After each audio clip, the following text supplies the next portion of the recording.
Bakal cawapres dari Koalisi Perubahan Muhaimin Iskandar menanggapi pernyataan Menteri Agama Yakut Kholil Qomas soal jangan salah pilih pemimpin. Menurut Caimin, pernyataan Menak soal jangan salah pilih pemimpin karena mukanya ganteng dan mulutnya manis dan menyinggung soal penggunaan agama adalah selayaknya pernyataan buzzer.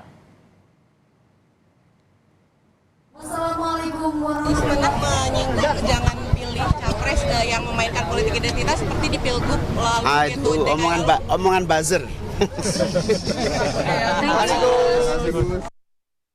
Sebelumnya di hadapan umat Buddha, Menteri Agama Yakut Kholil Qomas kembali menegaskan jangan sampai salah memilih pemimpin. Menak mengatakan jangan tertarik hanya karena wajah tampan dan tutur kata manis, tapi tetap melihat rekam jejaknya.